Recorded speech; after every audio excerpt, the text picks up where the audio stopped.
The Nerd Academy podcast is released weekly at 12 p.m. Eastern Standard Time, available on our website at www.thenerdacademypodcast.com and wherever you listen to podcasts. You can find the Nerd Academy podcast on Facebook, Twitter, Instagram, and YouTube.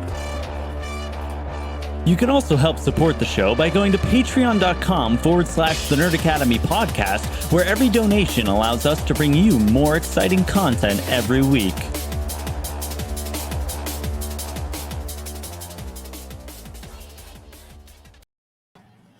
Good morning, class, and welcome back to the number one Contender podcast, the show where your favorite nerds sit down and talk all things movie, trivia, schmodown.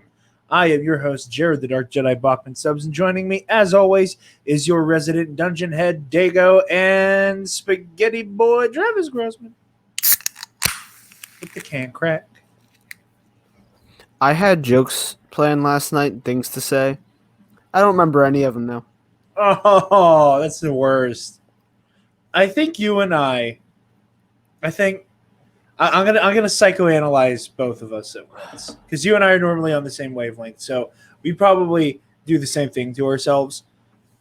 I know I do this, where I'll think of a joke, like a story will break for like any of the other shows or something like that. I'll think of a joke.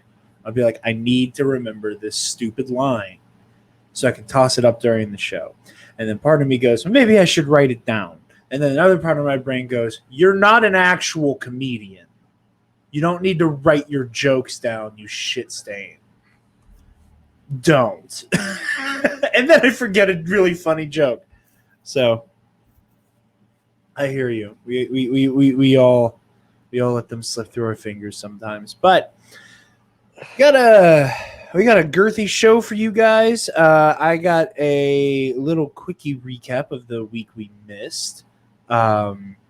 Which we can start off with, just kind of blasting through that real quick before we get to this week.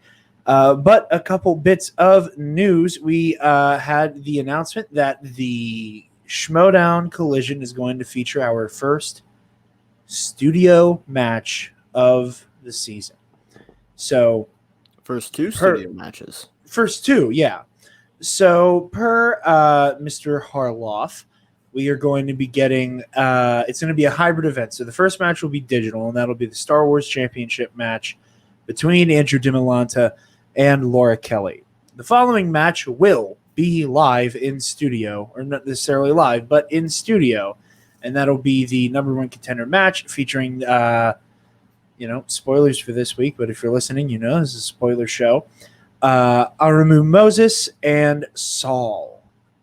Which I cannot wait to talk about the Moses Moose match. That was fun. It was something else. So it'll be that, and it'll switch back over to digital for Marisol McKee versus Kevin Smith, and then it'll kick back to in studio for Shazam versus Corruption for the team's belt. So very exciting news. We also got word about how tournament season is going to be shaping up, that it will be a 8-man tournament for Star Wars, 8-man tournament for the Inner Geekdom, 16, so another 8, technically, person tournament for teams, and then a 32-person singles tournament that I'm very excited for. And I don't think I've been this excited by singles in a season in a hot minute. But there's a lot of people that I'm really watching have their moments. We're going to talk about one of them soon. One of them I got to talk to this week. But yeah, I think that's all we have news-wise. I mean, obviously there is the big news related to Travis's shirt, that cancer is smashed. As we all knew, Kevin Smith just made cancer his bitch. And he is officially in remission. We have nothing but good thoughts, prayers, love for the Smasher, for his family. And I got very excited yesterday scrolling Twitter. When I saw the news, I like out loud went, yes! Like, I got super excited. I mentioned the battle with cancer Smets was embarking on to my family. And even they would like periodically be like, "Hey, how's that Schmodown guy doing? How's that Schmodown guy doing?" Mm-hmm. So I'm very happy. I have good news to pass along. I meant to grab my Smash Cancer shirt from my grandmother's house because I wore it over there last. I didn't get a chance to, and I'm glad Travis is wearing it. Glad we get that. That It was something I thought about last time. Like, I should find the shirt before the morning. I'll find it in the morning, and then I actually found it for once. Because usually that results in me not finding it and having to scramble. Listen, one of these days, Travis is going to do a show naked, and you guys are going to be stuck with the audio version where we put the video version on Patreon exclusively. But again, just very, very happy for Kevin Smets. I haven't worn pants in 30 years. It's okay. I for the first time in a long time did a podcast with no pants on. Whenever Spencer and I did the who was it? I'm drawing a blank. Ezra Bridger versus Cal Kestis versus. We were pantsless for that because we wanted to let the breeze waft up to us once we had the air conditioner running. Not realizing my little hack of completely pinning up the tablecloth because you guys can't see that it's completely mangled right now. And I'm getting chilly sitting here, and I like it. But that's all the news. Best wishes to Kevin Smets. Very, very happy for you, bro. So, last week. Travis, did you get a chance to catch any matches from last week? I caught all of them from last week. It's just that I caught them last week. I'm so sorry I made that decision once you had already watched everything last week. I didn't. No, it's fine. It was just like I listened to everything. It was I don't know why I went to Spotify, not YouTube, to look at the matches. And then you were like, "Hey, there's no pay-per-view. We only have the 3 matches to talk about. Let's just lump it all into one next week. Take a break." And I was like, "Yeah, all right." I remember I was talking to my family. I'm like, "Yeah, I'm taking Saturday for number 1 contender off." They're like, "Oh yeah, you can sleep." I'm like, "No, that's when we had a camp." Wait, I did miss one. I think I did miss one because I didn't Which one watch did you miss? Lawn and Chance. I think that was the one that came out on Friday. And then you were like, "Hey, we're gonna not do the show." Okay, so we are going to be in symbiosis here, okay? Because I didn't catch Griffin Newman v. Jacoby Bancroft. Okay, I did get but that. I did watch. I made a point of watching Lawn versus Chance. I can't imagine why. So, quickie, last week. So, Greg Alba versus Saul. Damn. Okay, listen. Greg Alba was doing fine. He was doing fine. Jurassic Park. I think that match goes the distance at least on a not Jurassic Park category. He would have definitely made it to round 3. Would he have beaten Saul? Almost certainly not. Yeah. But I could tell over because I listen to most matches. I don't watch them necessarily. I could tell even by listening that like Alba's like I'm just here to have fun energy. Yeah. Was like kind of getting to Saul. I mean, you couldn't have like two more different players, you know, like it's like if you go golfing. You go golfing and you're like you've gotten really into golfing. You're really good. Like you practice your swing a bunch. You're still getting there, but you're pretty good now. And then this guy comes up like, yeah, I just like to grab golf clubs and hit things. I don't really golf that much anyway. Hole in one. Yeah. Hole in one. Eagle, you know, like Yeah, Saul's a scary mofo. Like he just got that like I'm here to kill you. You know, like he looks like Ray Fiennes in Clash of the Titans, for Christ's sake. Like I don't know. I like them both. I think both of their approaches are very valid. You know, it's fun to watch the Greg Alba do the kind of like drunken master kung fu type schmodown playing. But also I like the cutthroat people like Saul. So yeah, it was an interesting match. It was funny. You know, all I can say is that Greg Alba handled defeat well. I think recognized that the land of the dinos was not going to be kind to him. Moving along, Travis, this is all you from what you remember last week. both Jacoby Bancroft and Griffey Newman. Finstock, number 85, played very. I don't like. Okay, go back and listen to the match just to hear this young man call Finstock. I forget if it was father or dad or daddy. I hated all of it, but that didn't stop him from winning. It's like Finstock is like kind of created a small cult, like like the Finstock exchange out of any faction is the one that is most likely to turn into a cult, right? Mm-hmm. We're agreed on that. That's an easy, you know, like it would be very. I could see. I don't know if you've listened to Behind the Bastards yet this week. But, no, I haven't. I have to listen to part 2 still. But this week on Robert Evans' Behind the Bastards, they're talking about Synanon, which is this rehab center that became a cult, that became a militia. With people like Brother Lomas and people calling him dad, father, daddy, whichever ones interchangeably, Gucci could start a cult.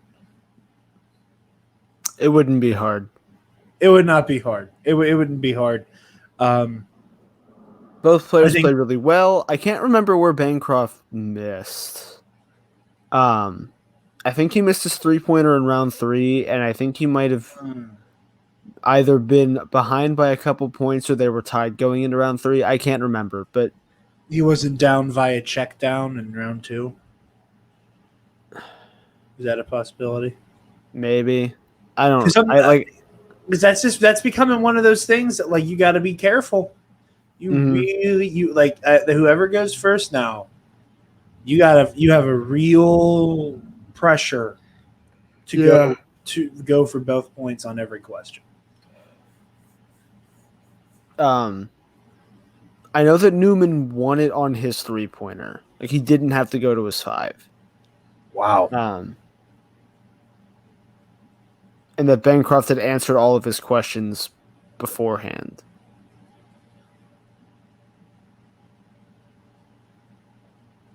All right. He was down by 3, and we'll talk about this later. I think being down by 3 might be the new like bar to avoid.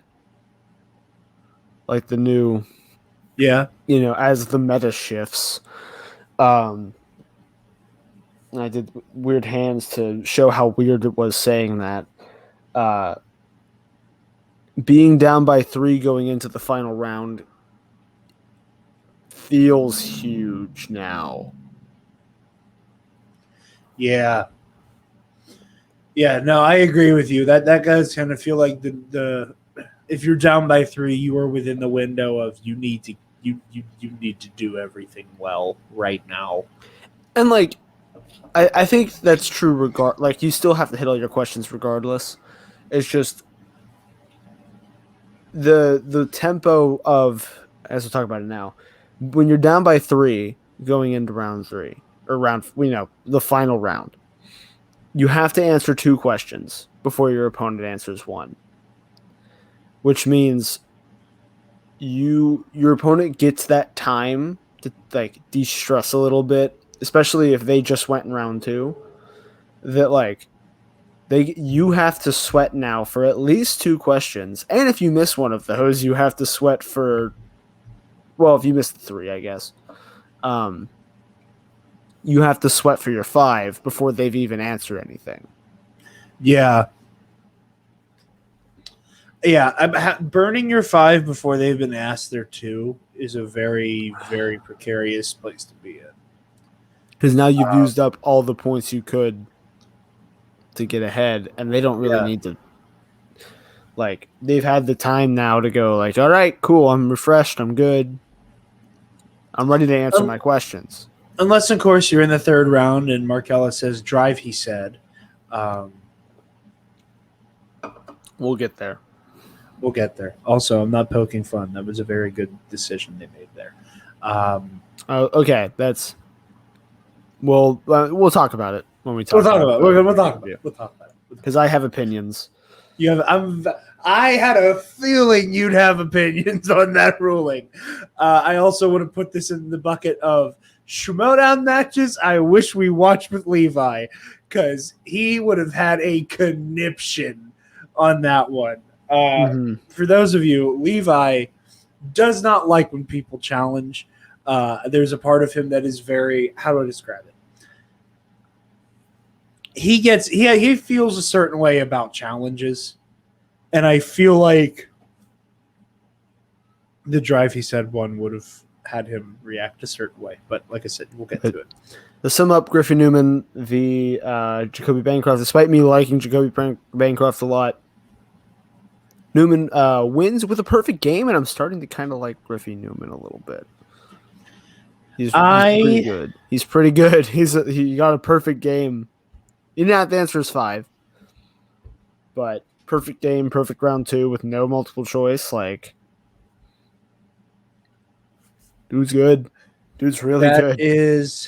That is an impressive pedigree. And speaking of perfect games, that is what won Chance the Cobra Ellison, recent interviewee on the #1 Contender podcast. Go back and check that episode out if you haven't yet.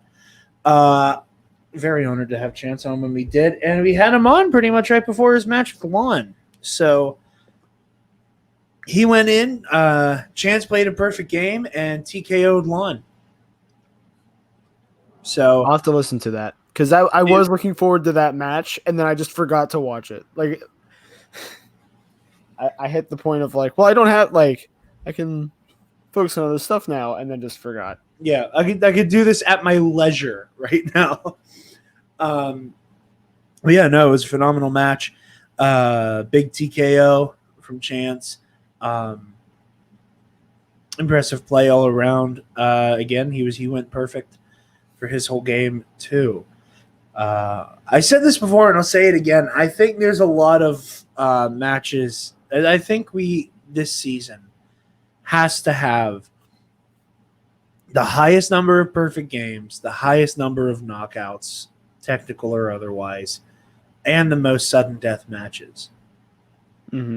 This season. Like, I feel like this season has to be hitting all of those for record numbers, because I feel like we've seen that happen more times this season than we ever have.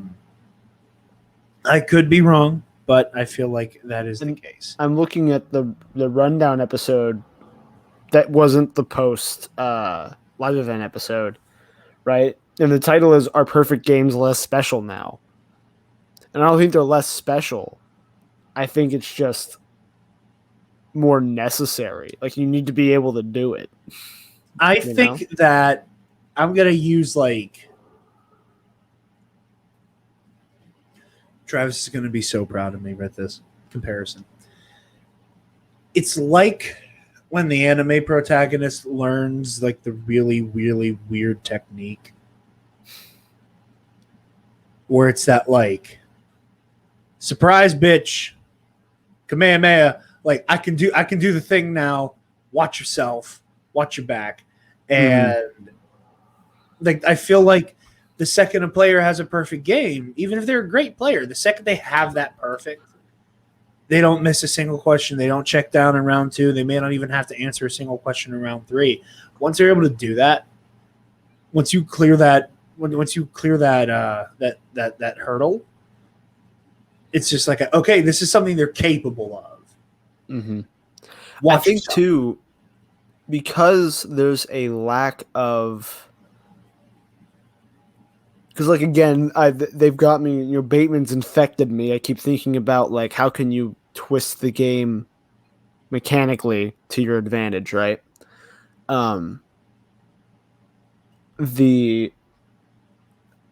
There's no way to tax your opponent, right? Like in a game of like I've been playing and thinking about Magic a lot lately. The way to win Magic isn't just to count to 20.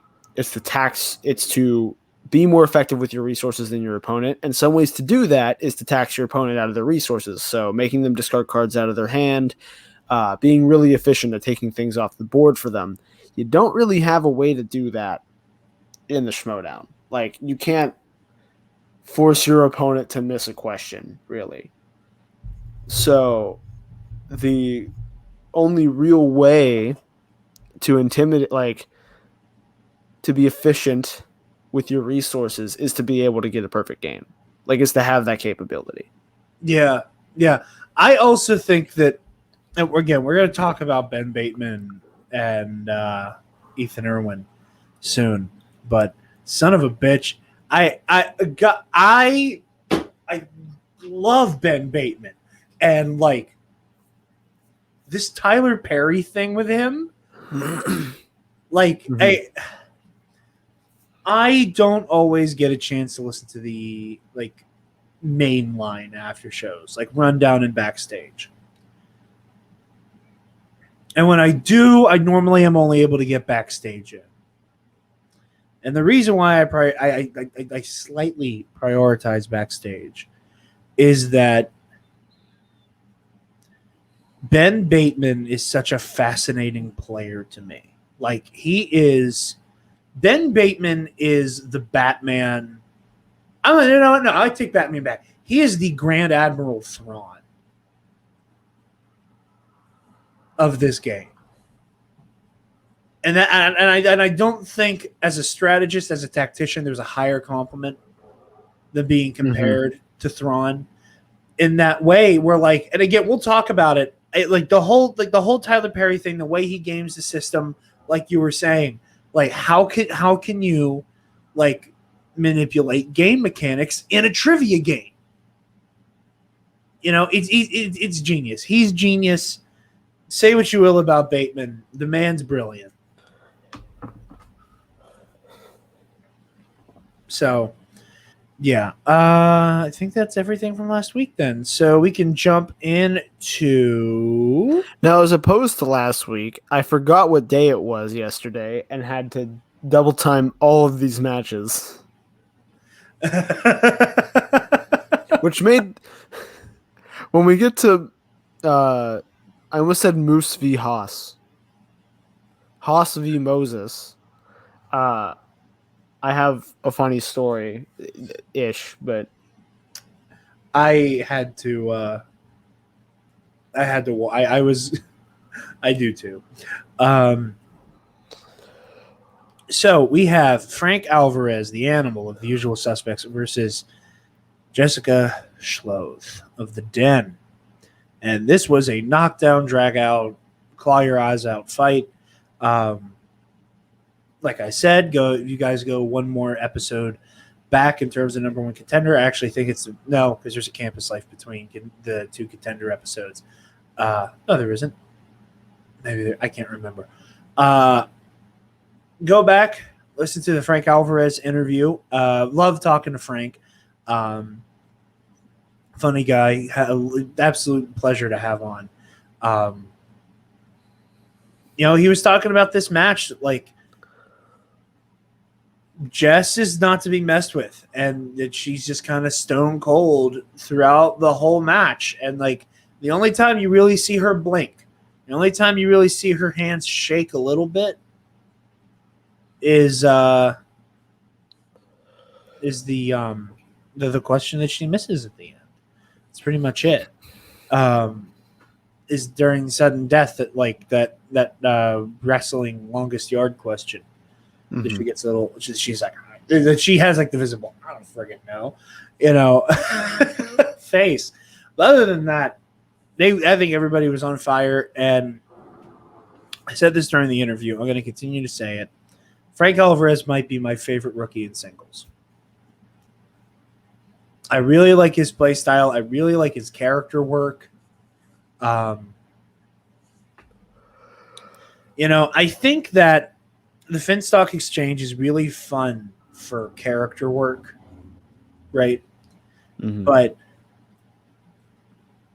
everybody, and this isn't a dig, and because I've said before, I love the Finstock Exchange and I love Dagnino, all his characters. Like, it's my favorite. Like, I love that style of Schmoedown player. But a lot of them are the same style of heel. Mm-hmm. Right? Like, all of that. And again, like, it's because like the Finstock Exchange is kind of the cult of Gucci, right?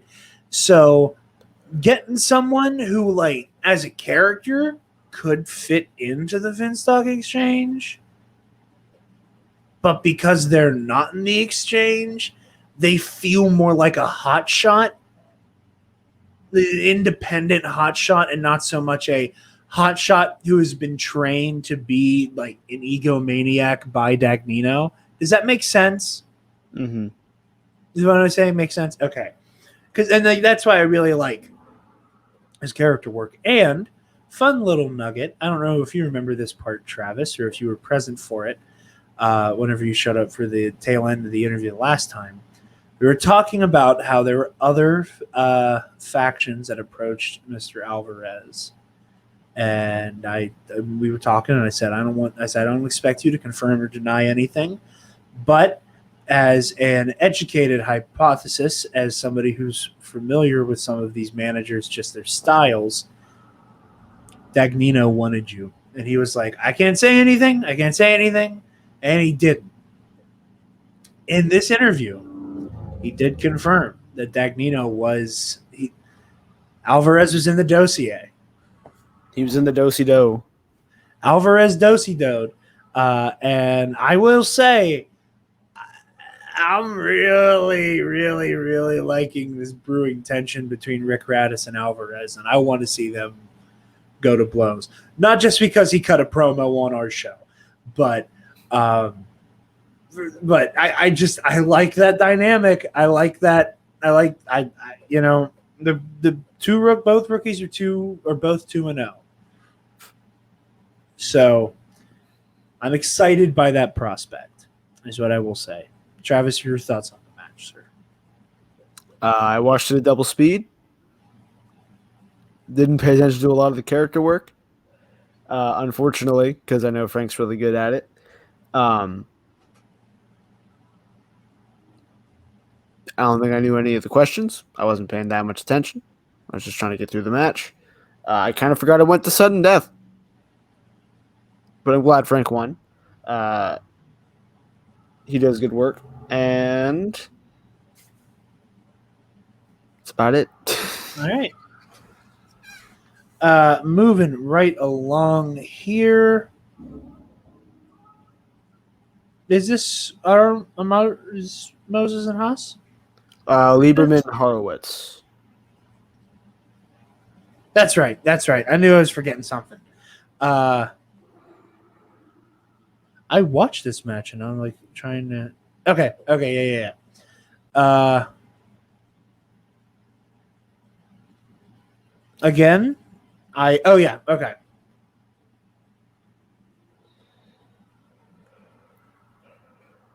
I want I legitimately want the Schmoedown to make merch out of Gucci's post interview of the even when we lose, we win, and even when they win, they lose. Mm-hmm. Just because that is the most Gucci, nonsensical, just words falling out of your face hole type stuff that I love to hear. No, this is a good match. This is really fun to watch. hot take.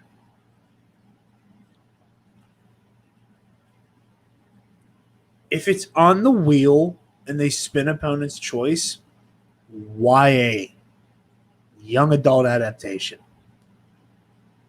Like, I don't know why they didn't give that to him whenever Horowitz spun opponent's choice.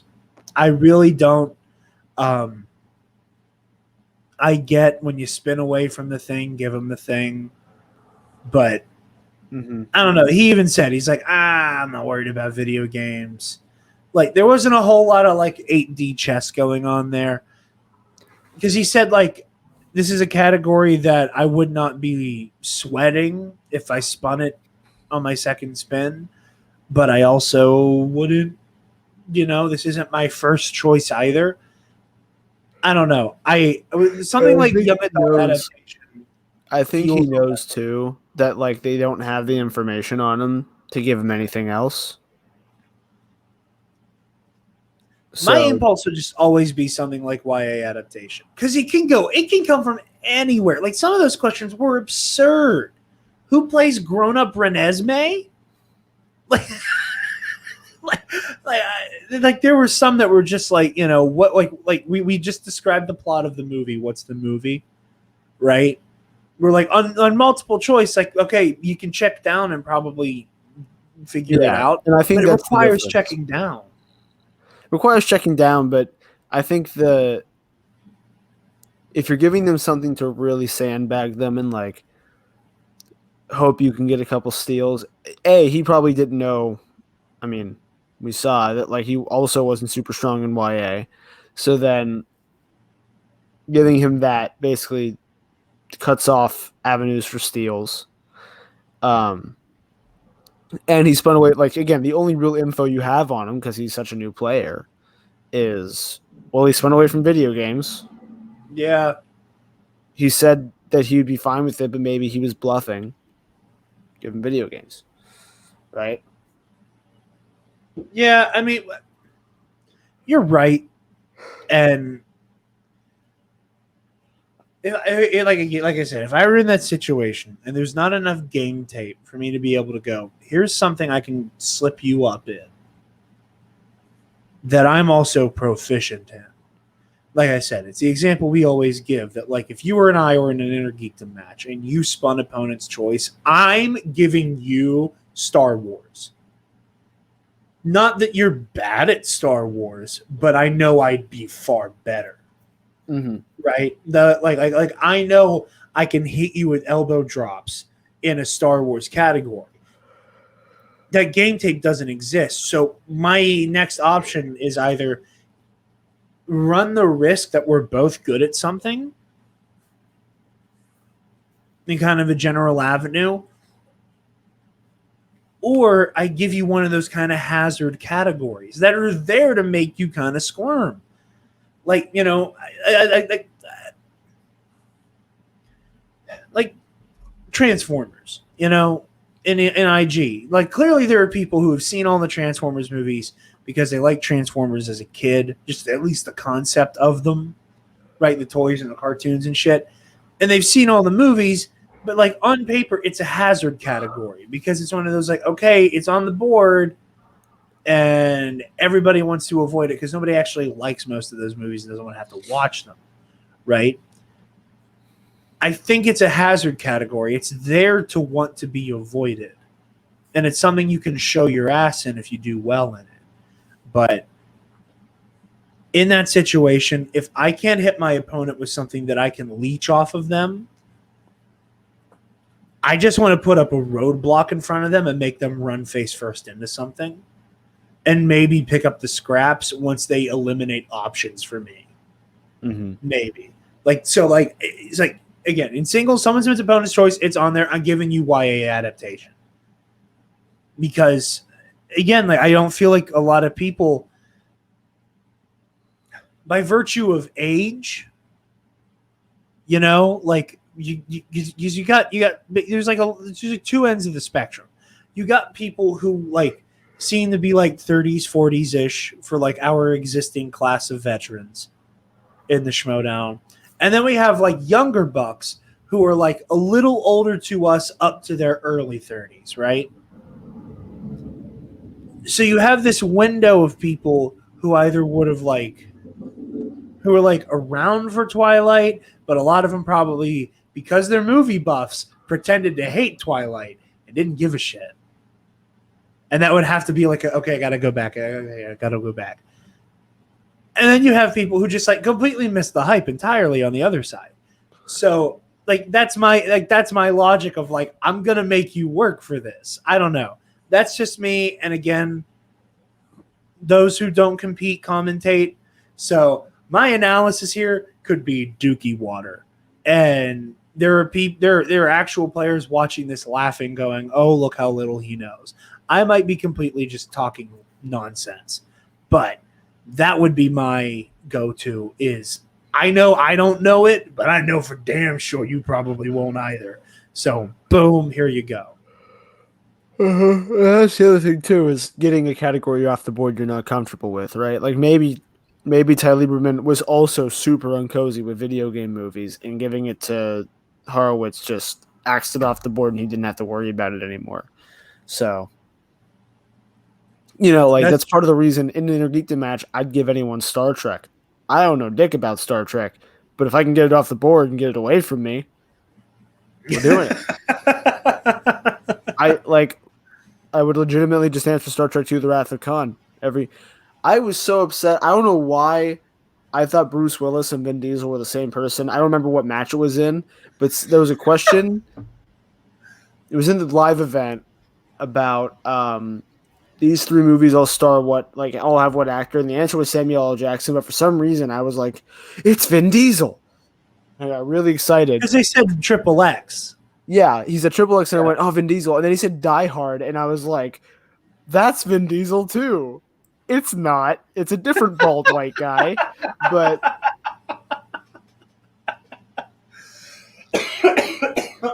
no, I did the same thing where I was like, Triple X, Die Hard.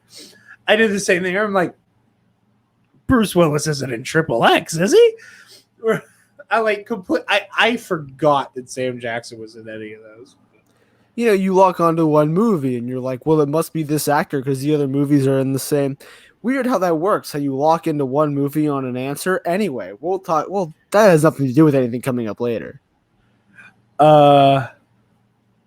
Moving right along, Dan. Arumo. I can't say his name. I get tongue tied. I stick to Moses. Amaru. There's something about the shape of my mouth that when I go to finish his name, I fuck it up. There's my bomb. I am sorry, Mr. Moses. You are an incredible player. Moses v. Haas. He proved that this match. Also, yeah. So all of this week's matches, I skipped to the rules of round one, kicked it to 2 times speed, and just let it go. And then I did that with this match. And was very, very confused. Because suddenly I heard Christian Harloff talking, saw Andrew Guy's mouth moving, and it wasn't synced, and I couldn't, it was just so weird, and I had no idea what was going on. So sorry. No. I didn't mean to cut you off. Oh, just, I backed it up, watched the opening, okay. So that's what happened. Go back to... Whenever this match was, I was like, I was pretty much done with my. I had some shit to do that day. I was getting my room cleaned up, just house tidiness. And I was like, you know what? I got 2.5 hours before I have to be at work. I'm gonna play Spider-Man. I have some time. I can finish the first half of Spider-Man. I can beat up Martin Lee on his subway train right now. So I'm playing Spider-Man, and I get the YouTube notification that the match is premiering. And I was like, okay, because I don't like watching premieres. I don't. I don't either. I go out of my way to avoid watching something as a premiere. I don't know why I dislike it, but I do. So it's like not anything on the creators. Like I get why they do it. It's a cool concept, but like yeah, I love it for other people. I understand why people like it. Like when it's not a live thing, even sometimes when it is a live thing, I like being able to go back and like, wait, what did they say? Zip and listen to it again or like watch it again. And it's hard to do that. Plus, if you're behind on the like, if you come in and you rewind it to the beginning of the premiere, that chat can be your worst enemy. And also the like, same thing with live streams on YouTube. When they end, if you're still watching because you backed up, it cuts off the live stream, and you're like, "Why have to watch? I have to close out, go back in, watch the other half." Blah blah blah. It's a pain in the butt. It is a pain in the butt. Focus. But again, understand completely why the people at the Showdown do this, because it's a cool concept. Then I'm sitting there playing Spider-Man, and I get the notification, and I'm like, okay, either I can watch the premiere now, and when I say get this match out of the way, I mean so that I have one less match to watch at 3 a.m. when I get home from work. I'm like, okay, I can watch it now or I can watch this when I get home. Because I know I'm not going to have time at work. Okay, I'm going to watch it now. And then they intro the match the way they do. And they got 2 questions deep. And I was like, okay, I cannot listen to this and play this game at the same time. Yeah. Like, sometimes I can get away with that. I rarely use the Schmodown as background noise. Like, as anybody who listens or follows us or anything, I listen to a lot of podcasts. And it's a good year for music for me. The new Tyler, the Creator album, incredible. So I have lots of stuff to use as background noise when I'm doing something else. The Schmodown is not typically one of them unless I'm cleaning and can do one of these and watch it while I'm cleaning, you know?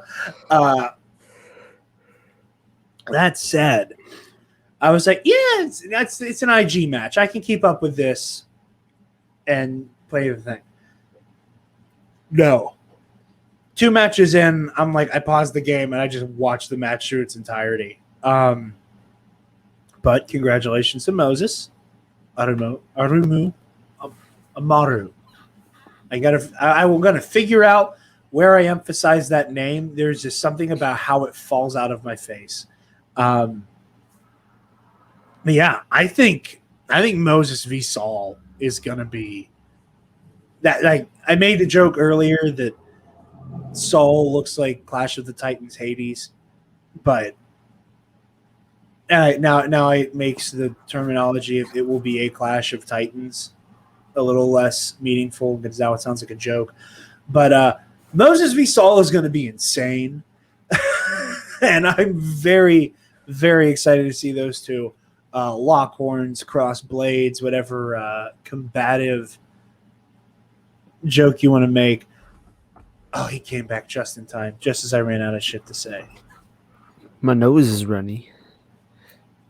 Just like how Moses ran away with this game. That wasn't that funny. Also, Moose Haas made me hungry for popcorn, so I made popcorn to watch the live event after I finished it. I, last night while watching the live event, ate the last bag of that gourmet popcorn I got at Steel City Con. Did I tell you about the popcorn vendor? I don't think so. Oh my goodness. Okay, I'm gonna get you a bag of the Cajun one. Like, that's good shit. That's good. It's so good. I got 2 salt and vinegar and I got 1 Cajun. I got through my last bag as of last night. And they're like it's meant to be like eaten in a sitting. And I was like pacing them out because I have zero restraint. I put away the Cajun one like the night I got back from the convention. Like we came back from Steel City Con, we recorded Knights of the Nerd Republic, and then like I put my new stuff away, hung some stuff, like my Alex Jones and Bernie Sanders prints, and then I while I was posting the show, was just putting away the Cajun popcorn. I am buying their entire stock of everything. It's so good. I gotta get the name, and I'm gonna say the name next week, because I highly recommend it. It's very good stuff. But I was right there with you with the salt and vinegar popcorn. So with that, also I just want to listen to Mark and Christian just do straight commentary over matches more often. Just as a thing. This is a bit. Like I would love like a re-release of a match. Yeah, preferably over matches we've seen, because like that was the part I struggled with this match, was not being able to like comprehend how the players were feeling, right, and like listen to how they answer, listen to hear the answers to question I don't know, right, after round one. But it is what it is, you know. Tech shit happens. You can't help it. Yeah, shit happens. You know, I will say, and this is stupid and corny, and I'm going to make it about us and me, but when the big dogs have goof ups, it is a legitimate like anxiety reliever for me, because I get Travis can attest, very upset when there's a screw up that is on my end and something isn't postable or listenable. I get viscerally upset with myself. So stuff like this happening, or what was I listening to? Even more news last week. There was this weird moment halfway through where like Katie turned into frigging Ultron. Or I was like, again, like it's not like I enjoy seeing other people have technical difficulties. It's just that I don't feel as bad when we do. Like how I can't get the TV to put logos on it right now. So enjoy the beach. Anyway, I think that brings us to our final match of the week, sir. I think it does. All right. So my joke name, spoilers for the live event, was going to be Ethan Irwin v. Dan Merle, 85. 85. Because it's the 8,000th time they've played. But yeah, are we just going to go straight to talking about the big thing everyone's talking about, thing everyone has opinions about? And we'll work our way backwards. Well. I mean, we might as well. And yes, and yeah, I just want to say this now. Okay, we're going right into the controversy. If you disagree with Ethan Irwin that Gonzo is the best Muppet, I see. I don't. It's 2021. Do better. That's all I can say. All right, I'm done with my stupid bit and my Gonzo supremacy. So what did you think of the challenge? So I want to preface this with, I was so confused and mildly nervous going into watching the match, because it took me a second to put together that Adam Witt would be managing for Ben in Kaiser's stead. So I kept seeing on Twitter, Adam Witt with that challenge. Holy shit, Adam Witt, that challenge. Like Adam Witt was like on the ball with that challenge. And I'm like, is there a Star Wars? Like, is there like a random Star Wars undercard? Right? Or I'm like, I'm not like, granted, I'm going to be up until 6 a.m. if there's 2 matches attached to this because of how late I got home. But I'm like, is there like I'm not complaining if it's a Star Wars match, but hot damn, I wasn't expecting 2 matches tonight. I thought it was just Bateman and Irwin. And I turned it on, and I was like, and it finally occurred to me. I'm like, oh, Adam, what's the backup manager? What challenge? And they get to the last question. It's like, and your winner. And I was like, okay, I see exactly where this is going right now. Yeah. As it got into the, like, Bateman's 3 or Irwin's 5, one of the two, I opened up the comment. There's only like 13 comments, right? If you're watching the live stream, because usually it's just a live chat, but you don't have access to that afterwards. Yeah. So I see, like, in succession, Bateman keeps winning challenges he shouldn't. That was absolute horse shit. That was an incredible challenge from Adam Witt. Too bad it didn't, blah, blah, blah. Like, I didn't know what the challenge... Oh, and I didn't know what the challenge was about. I just knew that there was going to be a challenge that Bateman won, and it caused him to get a new 5. So I'm listening to the 5-pointer. No idea what the challenge... Thankfully, I didn't know. If I didn't know what the challenge was about, I don't know that I'd have this opinion, because I would have known what to listen for. It was absolutely, like, there was no way to know he wasn't talking about 3 movies.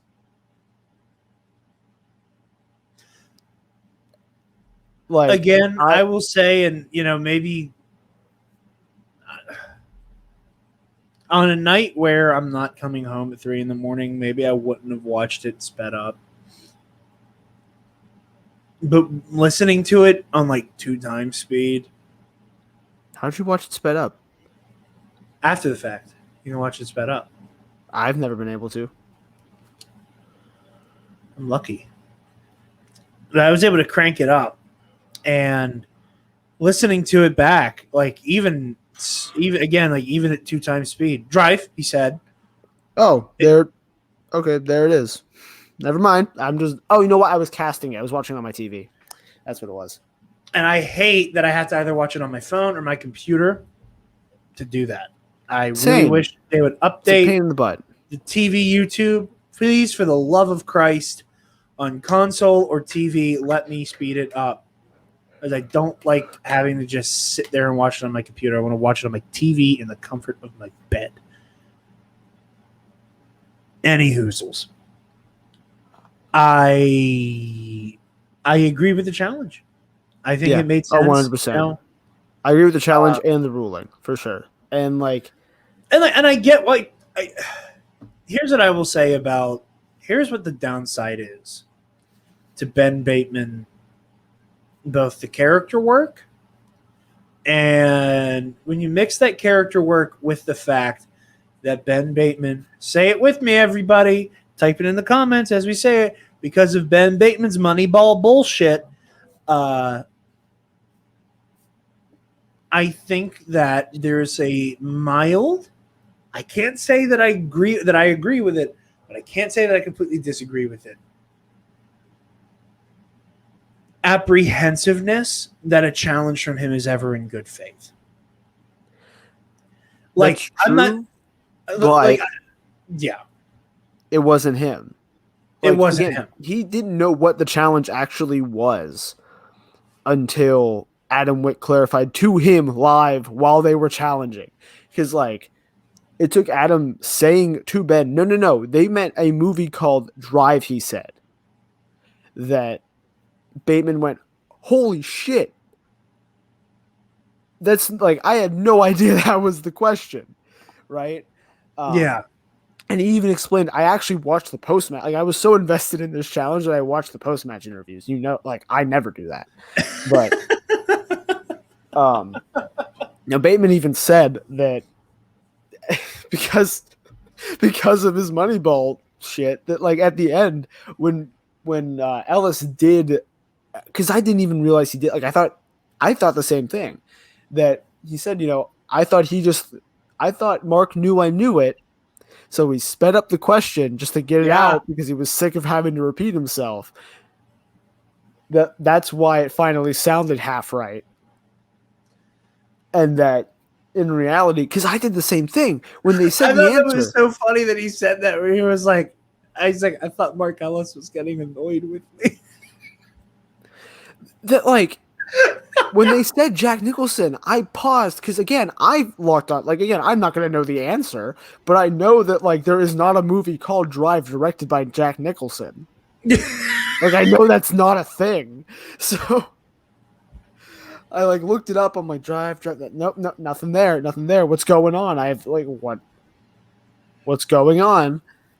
And then the challenge happened. I was like, oh.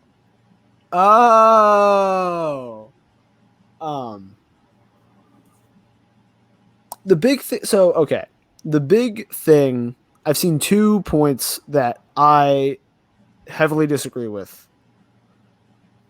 as to why, like, the challenge wasn't the holding of the challenge wasn't good. Like, a lot of people, the one guy in the YouTube comments was just kind of being a dick because he was like, not only was it a BS challenge that Bateman shouldn't have won, this sets the precedent for every question in Inner Geekdom and Star Wars to be challenged because, like, if they mispronounce something, that is a completely different field where, like, they've prepared for that, and they've, like, part of the thing in the challenge is that if they mispronounce something and it makes the question unintelligible, you're allowed to challenge it. Right? Yeah. Like, if I'm asking you a question about Star Wars, and in the question I mentioned the planet Tatooine, right? Yeah. How? Ellison didn't even pronounce Medea right for the entirety of round 2, and that wasn't an issue. Like, exactly. What are you talking about? Like, he kept saying Medea, and, like, with Star Wars, like, okay, challenge if someone legitimately gave you challenge it if they butcher, like, I'm trying to think of a name that would be, like, that hard to screw up entirely. If someone Adele Dazeemed you, right? Yeah. So, that aside, I think the challenge and the upholding were legitimate. The actual argument I've seen a lot of people giving is that Ben clearly didn't know the answer anyway, so why uphold the challenge? That, like, it gave him a way to get back in the game for a question he didn't know. But that's not the point. Yeah. Right? Like, and that's the thing, Ben wasn't going to challenge it because he thought he just got it wrong. But the idea that he didn't answer the question at all, like, he was not geared to answer that question correctly in the first place. Exactly. And I that is exactly my mentality for that. Well, he didn't know it in the first place. Why is he challenging it? He's using this as a backdoor to, like, fight his way into sudden death. Where it's like, okay, I hear that, but the weird read of the question poisoned the well completely. And that's part of the problem with, like, the other thing was people didn't like that he got a new question, but there was no way around that. Yeah. Because would you rather him just be thrown the 5 points and not work for it? Because they already said the answer. The fact that they said the answer, and that's how they knew what happened.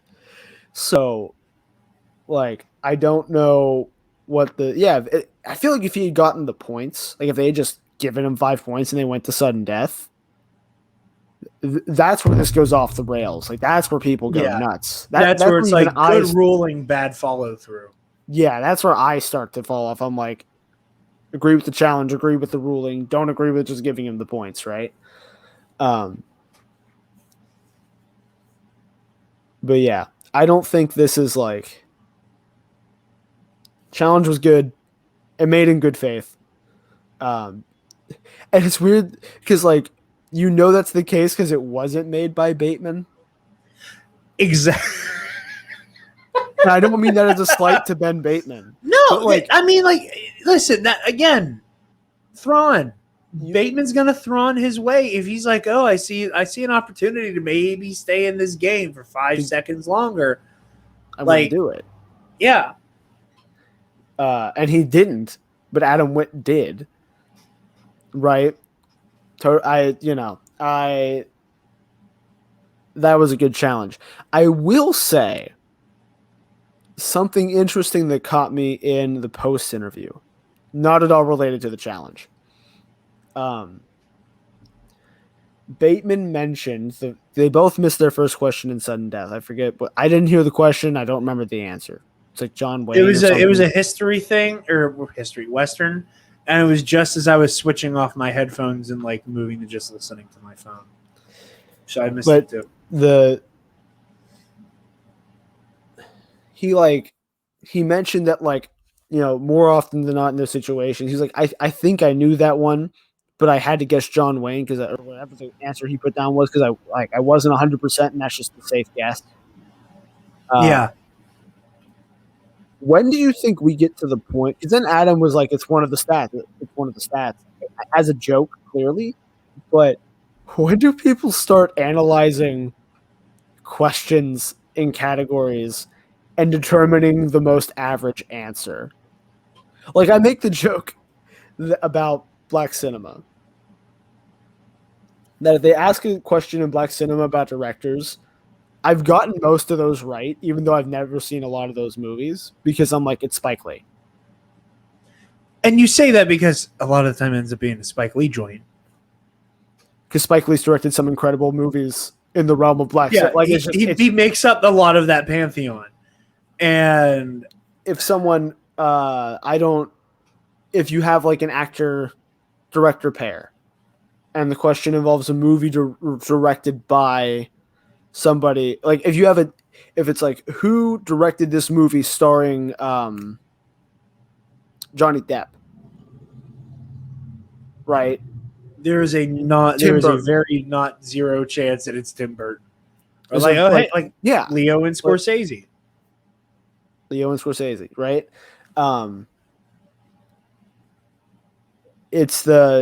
When do we start getting to the point where people start narrowing down those answers? I don't know that you can necessarily, because then you have to get because the statistic was directors in Westerns, I think, or leading actors in Westerns, one or two. And I do the same thing though. Like a lot of questions I get right for movies I've never seen, I'm like, it's probably this person. Oh, it's if it's a Western, right? Yeah. Who stars? Blah blah blah. Probably Clint Eastwood. Oh, yeah, we got there. I mean, no pun intended with the category in question, but I think that I think singles is too broad to maybe shoot from the hip that hard. I think there are certain categories you can kind of play with that, the deeper you go with Black cinema, the less you're going to hear about Spike Lee joints because we burned all our questions about Spike Lee. You know what I mean? I think it's too broad to shoot from the hip as a whole. But there are certain categories that you can maybe do that kind of milling about. I will say Bateman category-wise, I want to talk about the Tyler Perry strategy because it's genius. And I remember another one of the reasons why I love Backstage is because you very quickly realize that everybody in the Schmodown has theater kid energy in the way that they just talk about gameplay amongst each other in a non-kayfabe setting. Sometimes there's kayfabe on Backstage, but not always.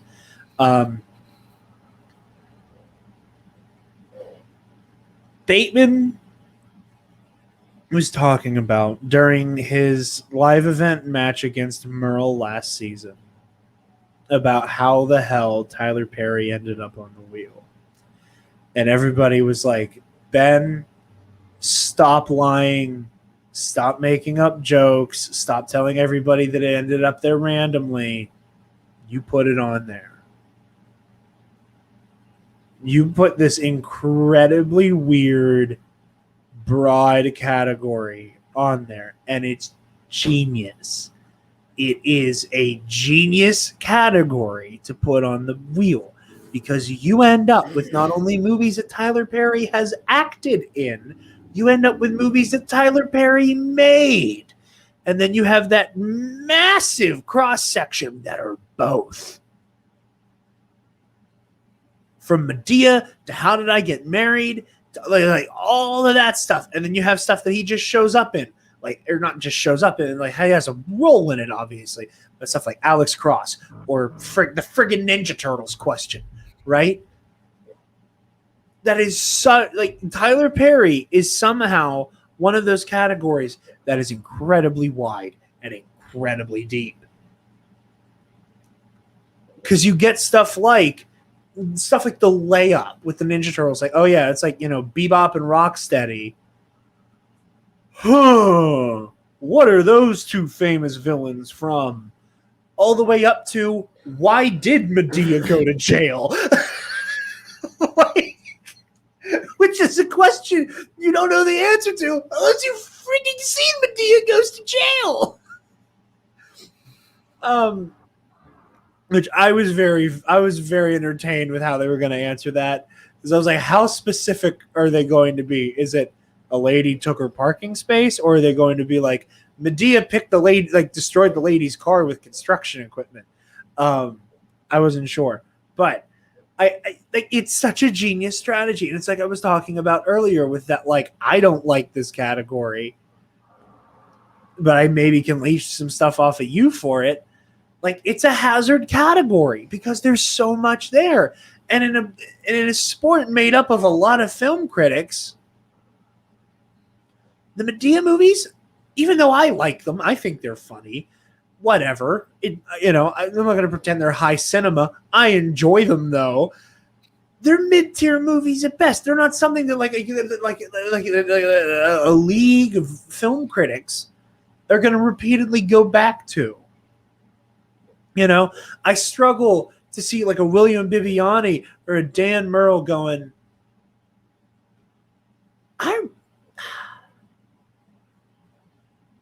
I want to watch Medea's Family Reunion right now. It just doesn't seem like a movie that's for them, and that's fine. But it's just such a genius category to use as a weapon. I mean, it's like his other go-to, right? Yeah. No one is as good as him at movie release dates. No one, and I don't know if he was already he just remembers when movies have come out. He's already good at that. And so it was the natural progression of well, I'm just going to put this on the wheel all the time because I'm good at it and nobody else is good at it. Everybody's scared of it. I'm great at it. He mains the F tier characters in the fighting game because no one knows how to fight them. Yeah. He mains Little Mac. I am Ben Bateman. I don't know where Lucario falls on the spectrum, so I don't know if that's quite F tier, but the Tyler Perry strategy, it's genius. It's brilliant. And here's the other thing that I just want to put this out there. The moment Bateman started joking about whether or not he put Tyler Perry on the wheel when he played Merle was the moment I don't think anybody thought there was a mystery as to whether or not he put it there himself. You know what I mean? I don't think it's a nebulous conclusion or there's any mystery there that Ben Bateman's the one who's putting Tyler Perry up. It's obviously him. So and every big match we've seen him play, Tyler Perry's been on the goddamn wheel. How nothing but love and respect for Sam Levine. What we know Everybody knows. There's like, stop pretending to know you're the one who's putting Tyler Perry on the wheel. Like, I don't think he might be like gaslighting people. Like, he might be doing the I don't know how it ended up there. Who knows? Like, he might just be lying through his teeth because that's just the character. This is the same guy who opens every promo by doing a Joker impression, laughing his ass off. Like, I don't expect him to give us a straight answer as to whether or not he's putting Tyler Perry on the wheel. But I don't need him to. You know why? Because every time he plays, Tyler Perry shows up. You never see Batman and Bruce Wayne in the same room. I don't understand going, you admit that it's you putting Tyler Perry on there. We know. We all figured it out. We figured it out when he played Merle in New York. We all figured it out.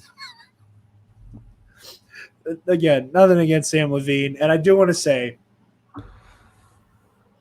if I were playing, I would want somebody who came out guns blazing the way Sam Levine did for Ethan Irwin in my support. That is something even though Sam got heated, and I knew what I am familiar with the term cheaters proof. Mm-hmm. I'm glad that by the end of his interview he clarified what it means. Yeah, I think that was because I was only half paying attention, and I just heard him say cheat or something, and I was like, yikes, that sounds kind of off-putting. Yeah, I'm glad he explained that meant you had to win twice. Yeah. I'm very glad, and I know Bateman said it too. He's like, I don't like hearing the CH word thrown around unless we're really going to talk about that kind of thing. And that Sam said he knew that everything that, Ben didn't cheat. Ben, read everything on the book, especially with, again, it wasn't him doing the challenge. Yeah. It was I just wanted to say, I think, I think it's very important that Sam, two people who aren't familiar with that kind of sports lingo, mm-hmm. The same way where he was we're playing under protest, where it's we're going to keep playing, but also, what the hell? And I can't agree with his what the hell, but I respect him so much for going, we're playing under protest, and then turning around and being very, very sure to be oh, by the way, this phrase means you won twice. That means nothing about the other guy. Nothing about the other guy. All I mean is we won 2 times in this match. And I respect him for clarifying that, because he could have just gone with, he could have just been very you know how to operate Google, and walk away from it and not address the use of that phrase. Mm-hmm. But I'm very glad he did. And I think Sam Levine very much proved his mettle as a manager in this match. You got anything else for this one? I don't think so, and I'm going to have to run to get to work. So okay. I don't think we have our matches for next week. We do not have a calendar yet. We probably will next week, so we can run through that then. All right. So the only then prediction we need, Ellis versus Harloff in Star Wars. Who you got? Steph Sabra. My money's on Ziffler and Flaus. Travis, real quick before you leave, where can the lovely people find you? Then I'm going to bounce you from the stream. Yeah, they can find me on Twitter and Instagram at Travis Political. Go do all the things. Like, subscribe, comment, buy our shit, pay us, do things. Go watch more Showdown. Do that. All right. Bye, Travis. We all love you very much. Goodbye, sir. Isn't he a class act, everybody? We love Black Leader. This is why I don't do shows alone. I immediately felt so uncomfortable being the only one on camera and on screen now. You guys can find me on Twitter and Instagram at DarkJedi2552. And you can find the Nerd Academy podcast on Facebook, Twitter, Instagram, YouTube, and on our website, www.thenerdacademypodcast.com, where, if you're feeling generous, you can donate to our Patreon page. Speaking of our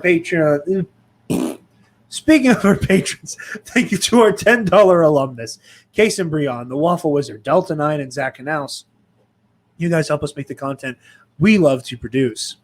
Be sure to consider the $5 tier, where you get access to the Knights of the Nerd Republic versus series, Yoda versus Darth Treya coming soon, Batman 3 Jokers on Heroic History 101, and the Nerd Academy Movie Club audio commentaries, which will be coming back soon when we get started with Indiana Jones month. Stay tuned for all of that. Be sure to check out the student store link on our website to check out our TeePublic. I think that they're wrapping up their they're doing a sale to celebrate the end of Pride Month, or to wrap up Pride Month. So they do have a sale running right now, I believe. So you can go pick up some TNAP merch at a reduced rate. With that, thank you all so very much for listening. Be sure to like, comment, share, subscribe, do all of the things, and smash cancer. Move away from the cookie jar.